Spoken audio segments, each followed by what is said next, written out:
morning, fellow Toastmasters. Morning. Good morning, fellow Toastmasters. Good morning. All right, I hereby call this meeting of Lake Mary Toastmasters Club 6440 to order. Before we begin, please silence those cell phones. Please stand for the Pledge of Allegiance, followed by a moment of silence.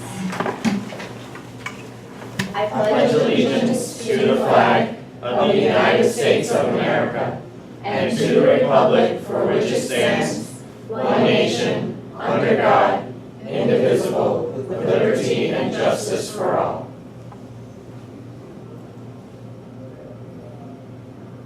Please be seated.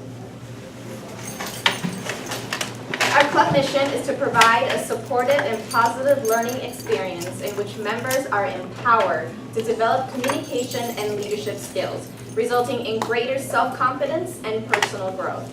It is now my pleasure to introduce to you our Toastmaster of the day, Sam Bailey.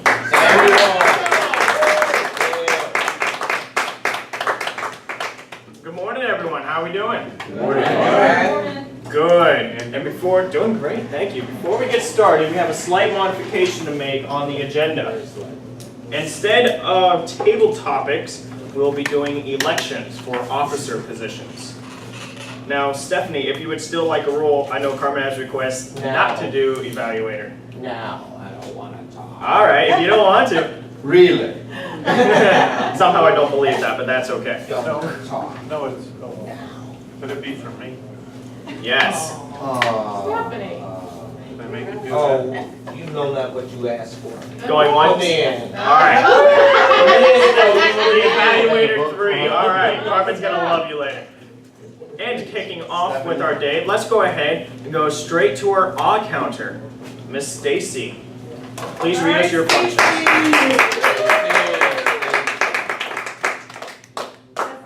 As odd counter, it is my function to listen for the use of filler words such as you know, so, okay, and other audible pauses as fillers. I will be noting if members perform any double clutches, which means to say things twice, such as this means, this means. Finally, I also include things which might be distracting, such as lip smiles. I will present my report during the evaluation portion of the meeting. Thank you.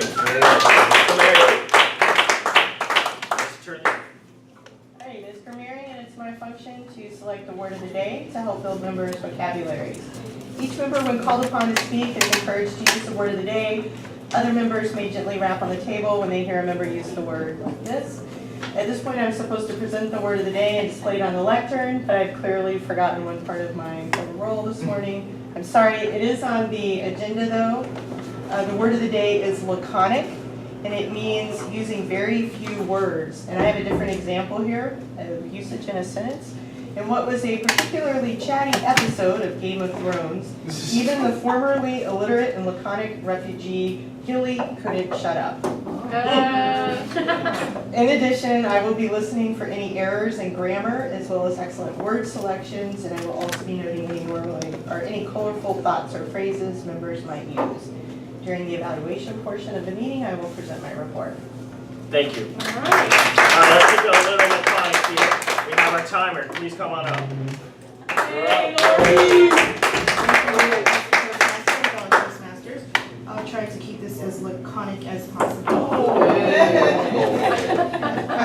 All speakers have 5 to 7 minutes, and at 5 they'll see the green, 6 yellow, and 7 they'll see the red. I don't believe we're having table topics. No, we're not. So general, the evaluators will be 2 to 3 minutes. 2 minutes, 2.5, and 3 minutes, and I'll give my report at the end of the meeting. Thank you. Thank you. And our theme for today is research. Now, we all know research is a very important part of society. It helps us to advance in different technologies and also medicines. But it also helps us to clarify certain things that we may have thought were good in the past. For example, in an article written by Randy Astiza in the Business Insider, things that we thought were good for us. These include, but are not limited to, shark cartilage, heroin cough suppressant, bloodletting, drinking mercury, tobacco, the body, LSD therapy, though some people may still argue that that's effective, tapeworm, Still researching. cocaine, according to Freudian psychology, and finally, my personal favorite, radioactive drinks, which this works really well until 1932 for the guy that was drinking 3 bottles a day, his jaw fell off. Yes. So throughout the day, we're going to learn more fun facts, but with any research you have, keep an open mind.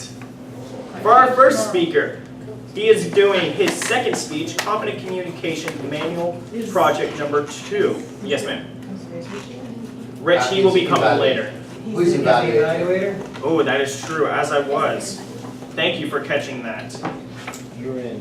Alexis, you want to be an evaluator? Sam is here. James. Oh, James, okay. Sam. James, would you like to fill in for Rich? No problem. Thank you, sir. Shayne, you have your book? Shayne. Yes, I do. Please pass it down. Yes. Shayne, Here we go, great. Shayne. Wow. You know, while you're doing that, go ahead and come on up here. I'll give him the book. Everyone, please give Shayne a warm welcome for his second speech.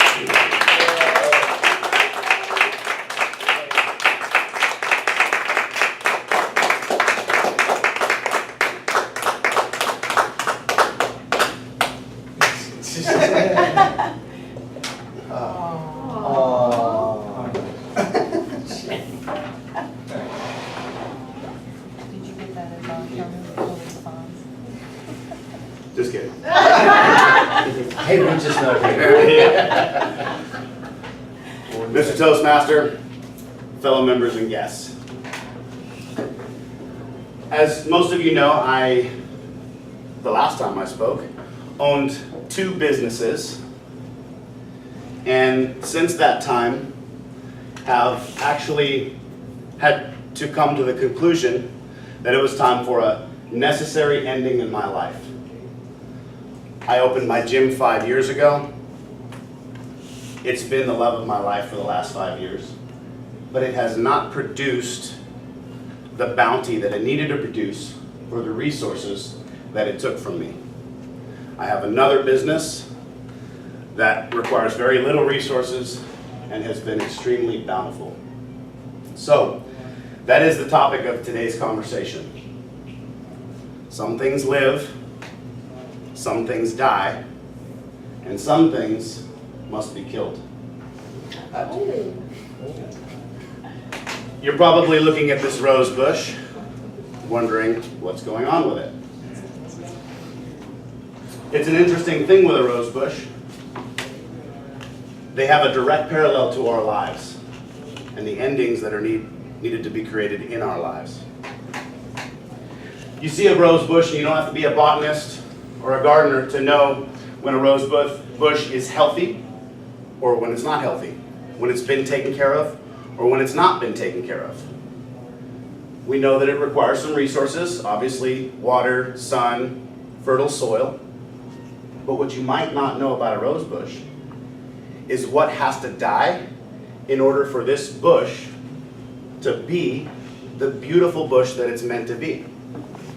And you'll know, there's these big, beautiful, blossoming buds on top. They come in all different colors. Purple, pink, red, yellow, white. But what you don't see is the endings that had to be created for this bush to be beautiful. You see, a gardener has to know when to prune a rose bush in order for this to survive. He has to know what branches to cut, he has to know why to cut them, he has to know when to cut them. So, you see nothing but a beautiful flower on top. What you don't notice is these cut pieces in the back, in the bottom. And there's 3 types of pruning that has to be done to a rose bush, just like in our lives. The first one is usually the hardest, and this is cutting a live branch. You see, a rose bush will actually produce more branches and more buds than it's capable of sustaining. It has a limited amount of resources, and it wants to be fruitful, so it's going to constantly try to produce. But some of those branches will pull resources from other healthy buds and cause them to become sick and die. Does this sound familiar to your life at all? Do you maybe have a business opportunity that's distracting you from your true purpose? Maybe there's a girl in your life that's distracting you from the important girl in your life. Or maybe there's a love relationship that's causing problems in your work. So we have to know what branches are going to be bountiful, what branches are going to be fruitful, in order for us to decide which ones to keep and which ones to cut. The second type of pruning is when you see a branch become sick and it starts to die and the bud starts to droop and the flowers start to wilt and you're not sure if you can save it. It requires some fertilization, it requires some sun, it requires some water, but at some point you have to be able to decide whether or not this is worth saving. Or, as in my case, whether or not you're the right gardener. The third type of pruning seems to be the most obvious, but it's the one that people neglect the most often, and that's when a branch is dead. You see, when a branch is dead on a rose bush, it will actually get in the way of and block the growth of other healthy buds. It will just sit there and block the growth. In our lives, it's really easy to let those dead branches just sit there because it takes work and effort to make the decision to finally cut them out. So when I first started considering this idea of the rose bush and the comparison of it to our lives, I became quite enamored with myself after all. I was a rose bush. But then I realized that I am not the rose bush. I'm the gardener. Our lives, my life, the life that I am responsible for, is the rose bush. So, what types of gardeners will we be? Will we make the effort to cut the dead, dying branches that are draining resources from our lives? Or will we be too scared or too lazy to do it? I'd like to read or paraphrase a verse from Ecclesiastes. It says, "There's a time for everything and a season for everything under heaven. A time to plant and a time to uproot. A time to tear down and a time to build. A time to laugh and a time to cry. A time to mourn and a time to dance. A time to be silent and a time to speak. A time to kill, a time to heal. A time to love, a time to hate. A time for peace, a time for war. A time to be born and a time to die." So you see, endings are not only necessary for life, but they're a requirement for living and thriving.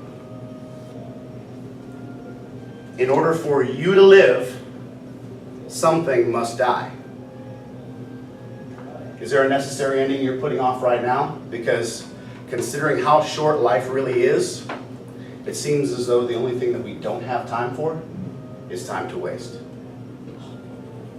Thank you.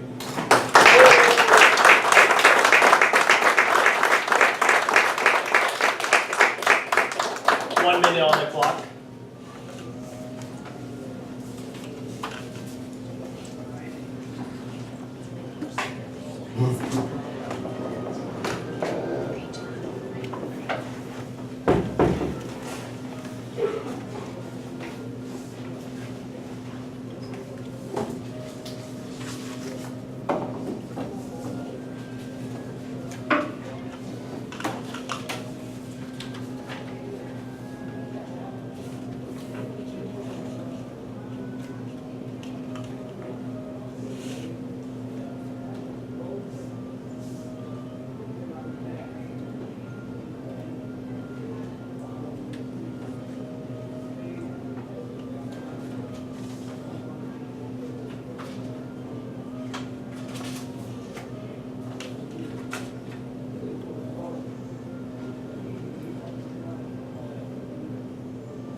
Pens down.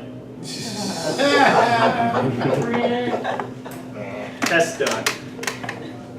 another bit of research. How many of you have heard of vitamin water? Pretty popular soft drink. What are your opinions of it? Fairly healthy?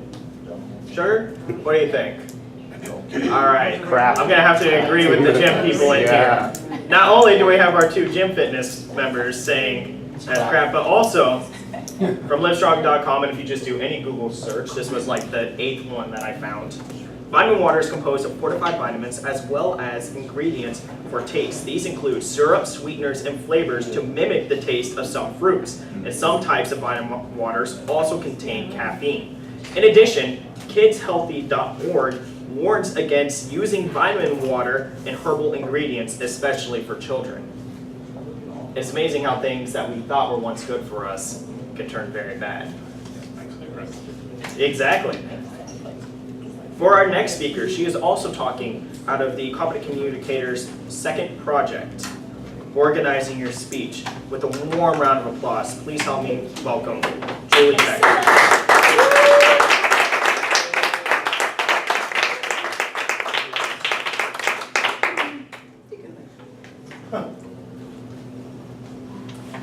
Mr. Toastmaster, fellow Toastmasters, and guests. Many say we live in a dangerous and unpredictable world. From the events of 9/11 to today's outbreak of E. coli and Zika viruses, to air travel, to travel right here in our own community along the devastating I-4. Our beautiful world is not a safe place. Think for a minute what might happen if you were in an accident as you left here today. You became a casualty of I-4. Fast forward a few hours and you've been life flighted down to the trauma unit at ORMC. The doctors have worked to stabilize you and you are stable, and they're frantically looking for someone, anyone related to you, to guide their next steps because you see, you're in a coma. You cannot tell the doctor what to do and when to do it, nor you can tell them not to do it or why. So they're looking for someone to represent you, someone who knows what you want them to do. Gus, who would that person be for you? My wife and my daughters. James, how about for you? Same here. Julia, how about for you? My sister and my cousin. Very good. Many people don't know who it would be right now. So today we're going to look at who that person is. And by the end of our time together this morning, you're going to have some information available that you might not have considered before. And in Florida, naming of a person to make decisions for us carries the name healthcare surrogate. Other states use different names, but here we use healthcare surrogate. So let's look at the 3 C's that are involved in selecting a question to be answered for today. Who will represent you? The first C is characteristics.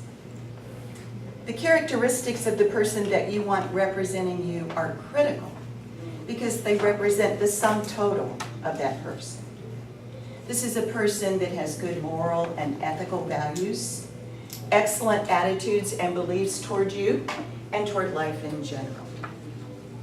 As we look at the characteristics of our person, we may think, as some of our respondents did, the person closest to us, our husband, our mother, our father.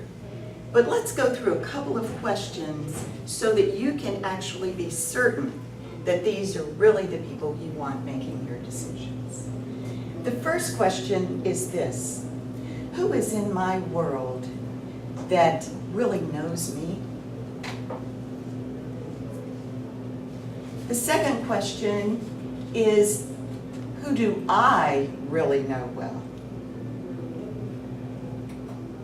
And the third question, probably the most critical, is who could step out of their shoes and into mine and stand up and look at the world the way I view it, the way I see it, and make the decisions that I myself would make? Who can speak for me? For example, you might have thought, as Gus did, it would be a spouse. But let's say you chose your brother. Why would you choose your brother? Well, first of all, you're tight, you're close. Secondly, he's your big brother, so he's taught you a great number of things, some of which your mom and dad probably thought he shouldn't have taught you. And you're close, you share everything. Also, your big brother is steady as a rock. And in the end, when everything is said and done, you would trust him with your life. Because in fact, that's exactly what you will do. Let's look at the second C. The second C is the choice. Let's say Julia has chosen her brother. Do you have a brother? I do, that's scary. Great. Maybe sister. So let's say she's chosen this brother. Now she calls her brother up and says, we need to talk, can we have lunch? And her brother says, of course, sis. So you meet for lunch and you go through a series of questions and answers with your brother. First, you're going to ask him, would you be willing to listen to what I've come up with in the way of thinking ahead, fast forwarding to the time maybe when I can't make decisions and someone might have to do it for me. So you go through a series of Q&A with your brother, telling him what you want, telling him how you view things, when you would want treatment, when you would not, and then you ask him the question, would you be willing to make those decisions for me? Miracle of miracles, your brother says yes. Next, although we think that might be enough, we need to give your brother some help, and you too. So what we're going to do is we're going to formalize this, and the state of Florida does a wonderful job in giving us a form right on the statutes. And you'll receive a handout in a few minutes that will give you the link directly to that form. What is required is that you and your brother copy the form, he completes it, you complete it, both of you sign, and 2 witnesses are also needed. Once that is done, copies are given all around, and everything is kosher because eventually one of you will have to present that form to the hospital if you're in need. Now let's look at the last C. The last C is really your maintenance plan, and that's change. Life changes, doesn't it, Shayne? We never know if people are going to die, get divorced, leave our world, come into our world, get into a disagreement with us that we will never be able to resolve. So change is a mandatory 3rd step.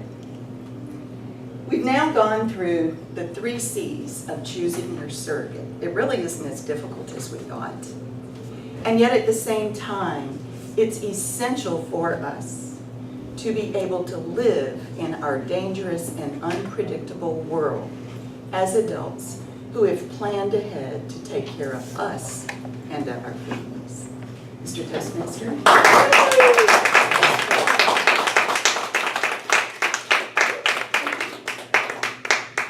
1 minute on the clock.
Thank you. Now here's something to consider as well when looking at any form of research. Where's the source coming from? Me personally, if I was looking to read a book about building a good relationship or having a happy marriage, I probably would not read something written by Tiger Woods or Bill Clinton. For our next speech, we have the Competent Communicator Manual 7, Research your topic. Collect information from numerous sources. Carefully support points and opinions. Martin Bell, we're trusting in you. Please come on up here. I'm going to be Marty. Or sorry, Simon. That's all right.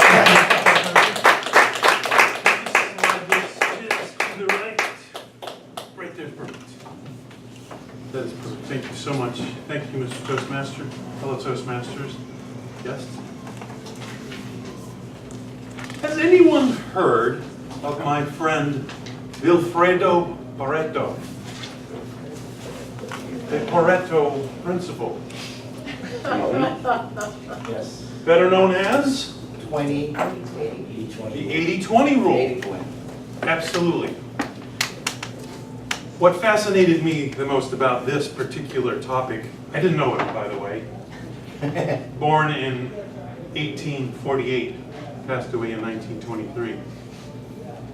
His work, clearly 120 years old, since it was published in 1896. So why am I talking about it today? Why do you know 80-20? I heard 80-20, 80-20 over here. But where does that come from? So I'm always fascinated. Why does something that's that old, 120 years, still hold credence, is utilized in business on a daily basis? Did he find out or unlock the secret to something magnificent? Or, as human beings, do we not change that much over time? And if you look at other researchers, great topic, Samuel, researchers. As we look at other researchers across time, have they stumbled upon things that have just happened to carry on? I don't think so. And if you follow my speeches, this is number 7, I can't even believe that, my laconic ways don't exist. So let me go into some more detail about Vilfredo Pareto. He was an Italian economist who really began to study and be very curious about the distribution of wealth. And he noticed, and this is where it came from, that in Italy, 20% of the population owned 80% of the land. And back then, that's how they measured wealth. He also started noticing other things that were not directly related to economy, but also his hobby as an agriculturist. And I just have to get this right, he also noticed that he observed that 20% of the pea pods in his garden produced 80% of the yield. And he started to put those concepts together and published in 1896, as I said, the first time it was published out there as this 80-20 rule, or this rule of the power curve, as it's also known, a third name, where again, small quantity or entity is responsible for a large portion of the usage or productivity. Let me give you some quick examples in today's society that have been researched by additional people, because this obviously then took off and has been proven over and over again. 80% of a company's profits come from 20% of its customers. I'm getting a nod over here. 80% of a company's complaints will come from 20% of its customers. 80% of a company's sales are made by 20% of the sales staff. What's the other 80% of the sales staff doing? No. Right.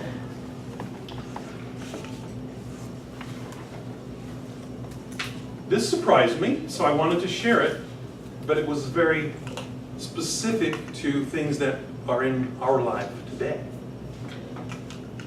Microsoft need to know your opinion on them or their products and services. But they noted that fixing the top 20% of the most reported bugs, this is the part where I hear the variety of bugs. You can find a bug every day. It's easy to find bugs in there. But fixing the top 20% of the reported bugs, 80% of the related errors and crashes in a given system would also be eliminated. I want to circle back to Vilfredo's original concept. In 2010, if you remember, Occupy Wall Street. Where did that come from? Is this an 80-20 thing? Why did people start rising up against the wealthy? Hasn't it always been an 80-20? It has been. But what has shifted, and what a 2010 New York Times and Bloomberg News report told all those people, was that it was no longer 80-20. In fact, 20% of the population now controlled 89% of the wealth. Something to think about when an 120-year-old concept has shifted. One last thing that I want to present, and I ran out of ink, so there's limited copies, but please share. One of the main things that this is now used for and shifted and become a very, valuable resource has been in healthcare. And this is where I study it and use it on a regular basis. And it's called a population risk analysis, or a Pareto analysis, where we break down this same 80-20 population, but it's based on health risk. And if you look at the various bar charts, and again, for example, we know that 80% are not going to use as much, bless you by the way, are not going to use as much of the resources. In fact, 80% of the population uses hardly any of the healthcare resources. And this, by the way, is in over 300 companies that we studied, over 4 million individuals that we studied. I was thinking I would struggle for 5 minutes. Thank you for the red card. What we want to notice further is that we break down the remaining 20%. Again, 20% of the population, and this is in every employer population, and they're using 80% of the healthcare dollars. And this is a big thing. If we can understand this group of people, we can help them preemptively. We can have a clinical intervention. We can work with them to lower these costs. And you know what? We can even break it down further, and if you'll notice in the last column, which has the biggest red, and I ran out of red ink, which is why there's only 6 copies, is that 5% of any given population will use 50% of the healthcare resources. And in this example, there's 100 people out of the 2,000 employees that use $61,000 on average. So this same principle that an Italian economist discovered in his garden and in researching his own country's wealth is still used today vigorously, and most importantly now in the healthcare industry, to determine risk and calculate and stratify risk so that we can help those that need it the most. Mr. Toastmaster. Thank you. 1 minute on the clock. Yours. Oh, thank you.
Thank you, timer.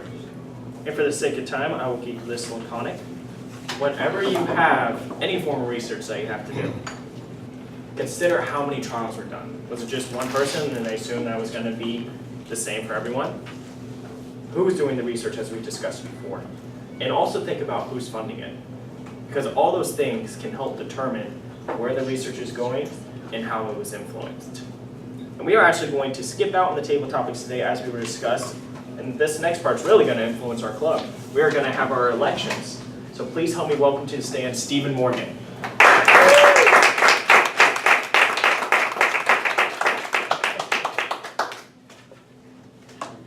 Thank you, Samuel. We have to elect our club officers for the terms that begin July 1st, running through June 30th of next year.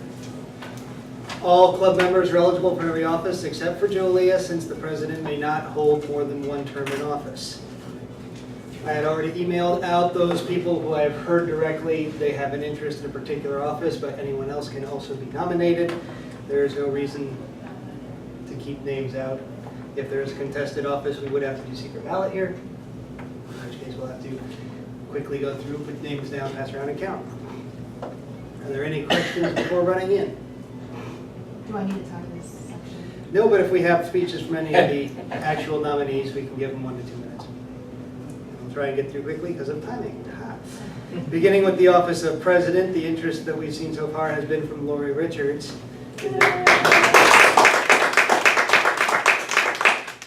Is there anyone who wishes to push forward another nomination or name, including your own? That's fine. I nominate Richie.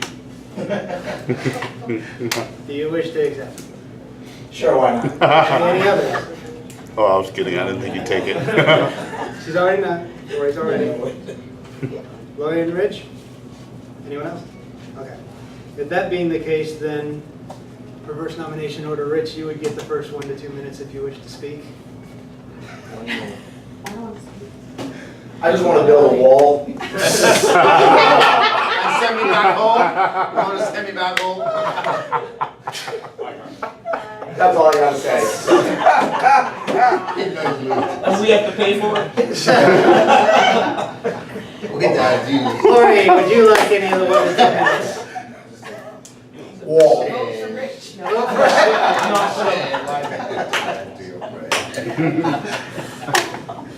That being the case, rip off a piece of paper somewhere to write down name of either Lori or Rich for president. We have, sale paper? Agenda's fine if you need, I don't care. Yeah. Might want to save more, we have a couple others. Do you have an extra cup to put the ballot in? Yes. Look at that. Yeah, one of them. Wait.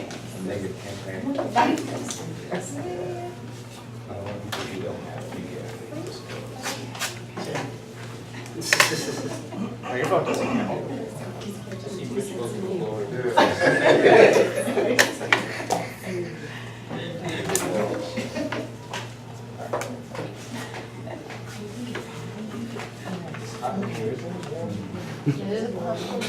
Should I take this outside and count it? You don't have to take it outside.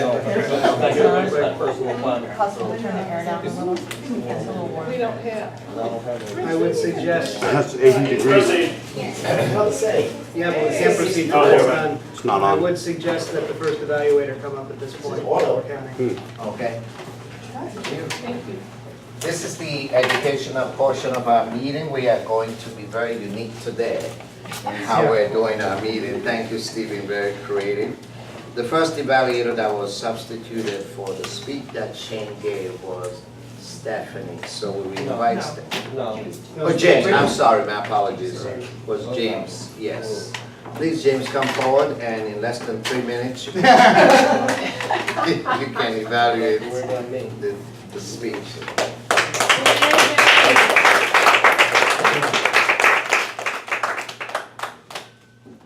Fellow Toastmasters and Shayne. I'm in the 20% category. So you can consider 80% of my evaluation. Other 20, go down. You did a fabulous job. Speech number 2, we were well organized, we had a great parade. Got our attention. We got a very good understanding of the concept of pruning, of cutting the waste. What you don't need, get rid of it. At the very beginning, the presentation, you did what I'm doing now. You were walking as you were talking. Plant and speak. Plant and speak. We all kind of walk sometimes while we're talking. But it's more effective when you plant and say what you got to say. Your eye contact throughout your entire speech was okay. The last 2/3. The first third, you did one of these scan things. I could see you thinking, what am I going to say? We don't need to see that. Find the person and just start talking to them and hold it for a second or two that you make direct eye contact. Fit it in. That's most of the only improvements I really had. Otherwise, you gave a fantastic speech. It was attention getting. The question in the middle with the pause was really great. You have great stage presence. You show confidence because you're a big guy. So it comes over. I'm confident. I know what I'm talking about. So the minor improvements are plant, pause, and slow your eye contact down just a little bit. Fantastic speech. Thanks for sharing. Thank you.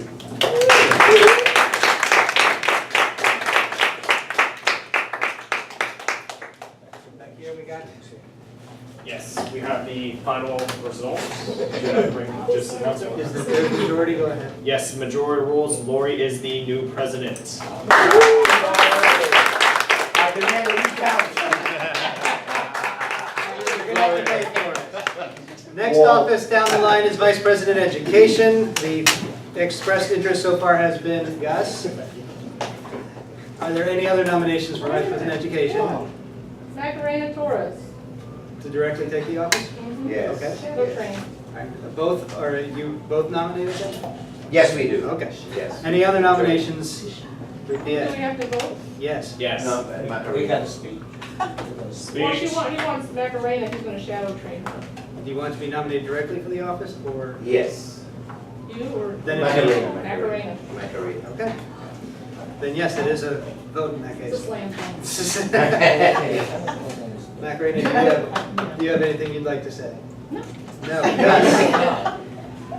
I was very moved by going to the TLI, the training, that when you're in an office, one of your goals would be to be able to equip another person for your club. So for over last 3 months, I've been talking to Macarena. We actually started a training session to gradually hand that over to her. So any one of those officers or any members who are interested in an office, just make sure you shadow that person in the office. Thank you. Thank you, Gus. With that in mind, then, take down right of vote for either Gus or Macarena for VP Ed. No, it's. No, just it's Macarena. Okay, this is just Macarena. You're Yeah. withdrawing from nomination. Correct. If there's no other nominations then? Then without objection, Macarena as Vice President. Next one down, Vice President membership. There were 2 that expressed interest. Carrie Bird expressed interest and Phyllis Harley expressed interest. Are there any other nominations for VP membership? Phyllis is not here. Is there anyone who would want to speak on her behalf? Or Yeah, I'll do that real quick. I was her mentor, so I might as well. All right. So Phyllis, she's been able to grow a lot within this club. And though she's not here today, I know she would want to be able to take this opportunity to expand upon her already growing career and to be able to help influence the club in a positive way. That would be her input. And Carrie, would you like to speak? No. Then we do have another one to write down and vote either Carrie or Phyllis for Vice President membership. As you're writing those around, I'm the second evaluator. So while you're doing that, I get to evaluate Julie. Since you're already there. Since I'm already here, cut down time as much as I can. which is important as you realize within your speech. But Julie, you gave us the 3 C's, choosing the health surrogate. And right off the bat, you're giving us the rule of 3, a great way to organize a speech, which is what you're doing with this project. Because we tend to think in terms of 3. It's like we've got 1 in one hand, 1 in another hand, and then the third one, which we end up dropping on the floor, which we all pay attention to. That's where the 1, 2, 3 punch will come in. You use the rule of 3 very well, and you use your anecdotes very well. The great way to make a point is to tell a story. A story, especially with emotional pull. We'll remember the story, we'll remember how we felt. That's the best way we're likely to remember the point, because if you just tell us the point, that'll fade off real quick. You put all those together. Now your 3 C's, characteristics, choice, and change. For the characteristics of your speech itself, the technical aspects which we're supposed to focus on, you have the organization down strongly. That's what this project is about. The later projects you're going to get into, we'll get into word choice and body language, eventually getting into visual aids. The technical parts you had strong. The one that I would suggest to consider when you get to it is the use of body language, because although you were using your body language naturally and evocatively, you could have done a better job of actually planning specific ones for stronger points. The particular notice is that when you do something different, it stands out. That's where you want to make the stronger point. Your choice that you might improve would be how you balance the time between the 3 parts. You had a heavy amount of time, a lot of resources on the characterization, the characteristics, and very little left to describe change at the end. You shortchanged the change. The change I would suggest there is then a story for each of the 3. You had multiple stories for the characteristics, but not the stories for the other 2. Adding a story for each one, or the same number of stories for each one, will help balance the time and make their points stronger.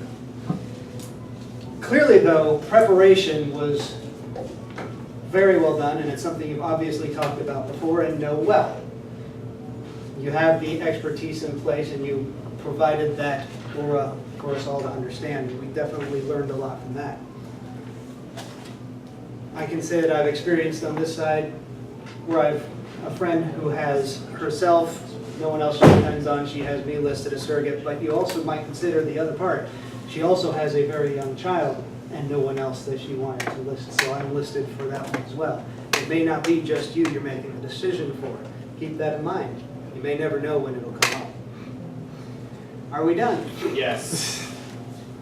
It was a very close one. I had to recount it twice just to make sure. The new VP of membership is Phyllis. Okay.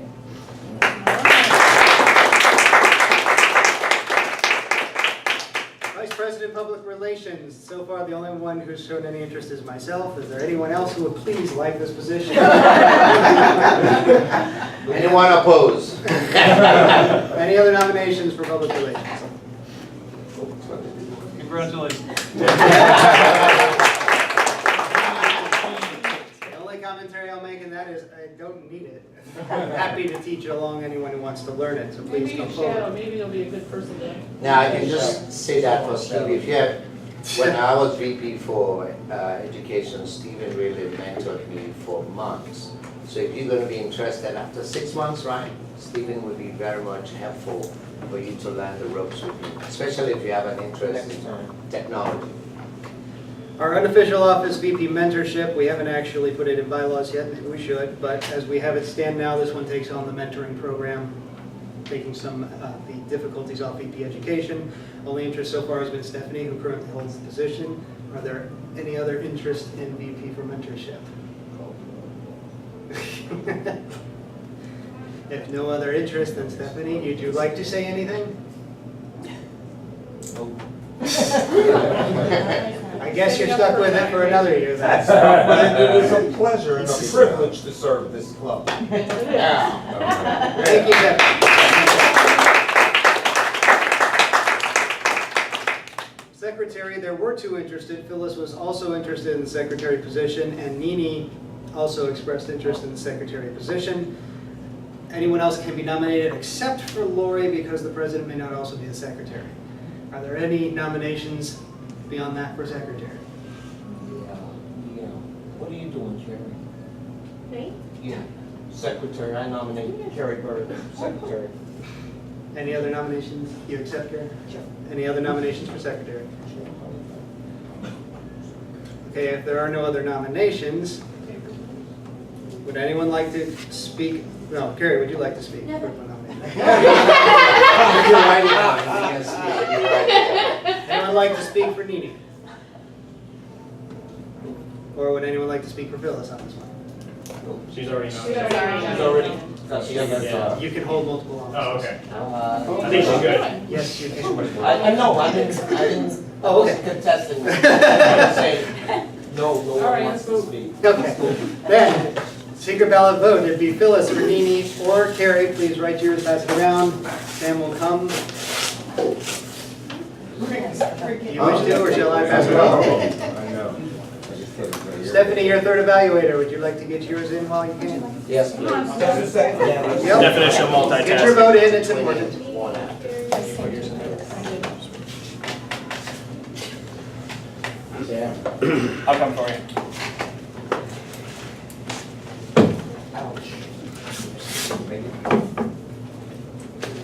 Sam.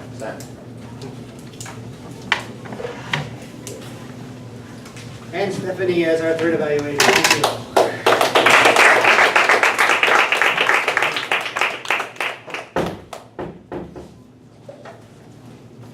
Thank you. Thank you all, Mr. Election Chairman, and especially hi, Marty. Marty absolutely got my attention when he said, "Do you know my friend Wilfredo Pareto?" And then he went on and explained who he was, the author of the 80-20 principle. Thank you, I never knew his name. He also told us that that principle is known by 3 names: the 80-20, the Wilfredo, and the rule of power curve. Very good. What really impressed me was that something that is over 100 years old still holds true today until we came up with the 89, 11, pushing 90-10, right? So I love the opening. He absolutely engages. He told us good stuff, relevant things. The stats, I was most especially impressed that you memorized them. And the Microsoft thing, it was good information. I didn't know a lot of this. It's relevant, it's interesting. My suggestion though was on the last point, the healthcare analysis. You didn't have enough time to develop that. That can actually be a separate speech. It was too much content in a short period of time. And I started to drift off a little bit. You were trying to cram it in, and it would not fit. Don't shortchange your speech, just make another one. And it doesn't have to be for research. You can give us that and do anything. You can do it with vocal variety. Any of the speech, or going forward, the informative speech manual that we have coming up.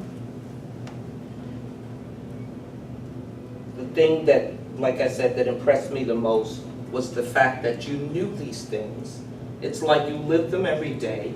They're relevant, they're timely, and you had them right here. You didn't use any notes.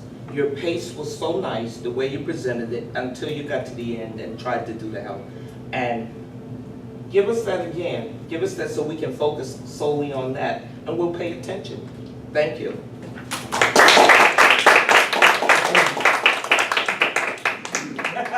I'll shake both your hands. Okay. Come on through, Steve. Yep. Is there majority? Yes. Majority ruled. Carrie, you are our new secretary. For the office of treasurer, the name put forward has been Ernst. He's their current treasurer and willing to continue on. Are there any other nominations for treasurer? Any others? Okay, would anyone like to speak for Ernst, because he's out for a month? spending our Did money. he take our money?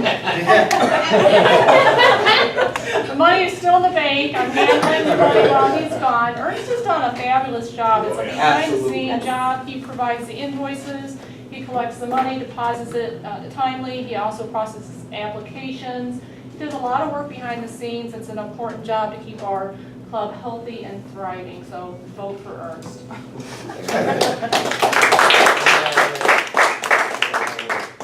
As there are no other nominations, we'll let Ernest have that fun job for another year.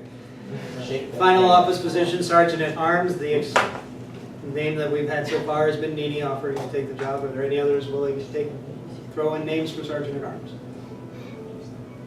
Anyone else want Sergeant at Arms? It's an important job, you gotta be here every week. Yeah. You gotta be here early enough. And early too. Early, oh no. I suggest we also maybe split it in 6 months. Usually our officers run for a full year, but perhaps we take this one and do every 6 months, so it takes a little pressure off of the full year. Max did a fabulous job, Samuel did a fabulous job, they split it in 2. So if that would change anybody's opinion for doing it for 6 months. You would get credit for your CL for that? No, ALB. Eight. ALB. ALB, even better. Is that a nomination? Do you wish to take the nomination? Yeah, that's fine. Do you wish to do it for the First half or second half? I can only put forward one thing here. The club currently officially says it's 1-year terms. Gotcha. The club can choose to do, since we meet weekly, we can choose to do 1 year or 6 month terms, but our bylaws currently say 1 year. You can certainly resign, and we can put someone else in. So we're electing currently officially for the 1 year. So Stacy, Nini, anyone else? Stacy, would you like to say anything? Would anyone like to speak on Nini's behalf? Okay, then we got yet one more vote to go forward. Put down Nini or Stacy. And then Gus, I believe you can do a few more things. Yes. As general evaluation. As we wait for those votes to be counted and collected and counted, just a couple of comments for the meeting today. As general evaluator, the important aspect of the meeting was the agenda, because that sets it out. Sam was a Toastmaster for today. He had an agenda and made the necessary adjustment. During the week I was communicating with Sam. If you are scheduled for a role, please make sure you really connect with the Toastmaster for the day. So that's why Sam was able to make the adjustments. And the grammarian, you did a good job. The word was not printed, but you explained that. And I would like to be very laconic about that. Move on to the next one. Our speakers were great. They kept to time, and we heard that from the evaluation. I love the way, Stephen, we didn't even talk about this, but just the way he walked out the elections and the educational portion of the meeting. We only had one guest, that's our summer guest. Welcome. Your brother brought you. Tell us what you think about the meeting.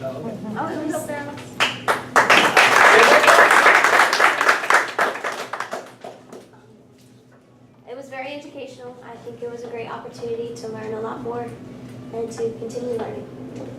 Thank you. Look forward to seeing you.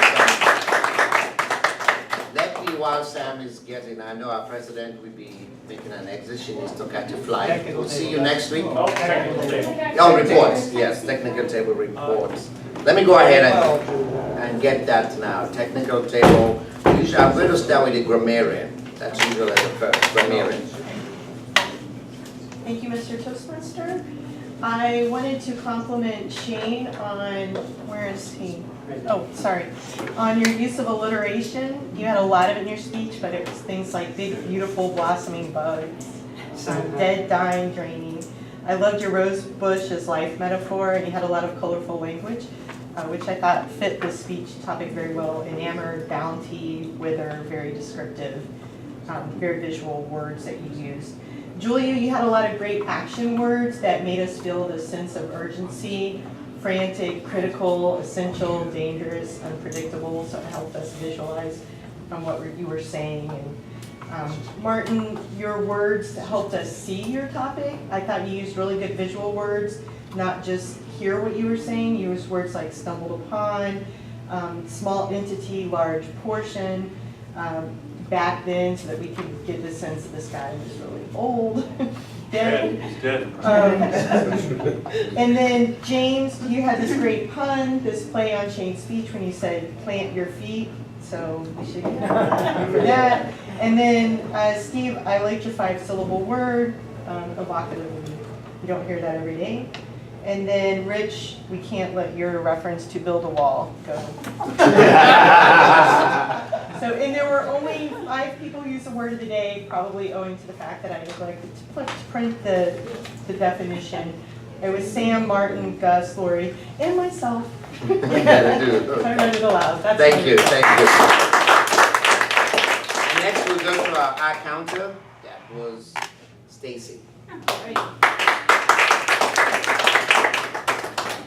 So everybody did pretty well.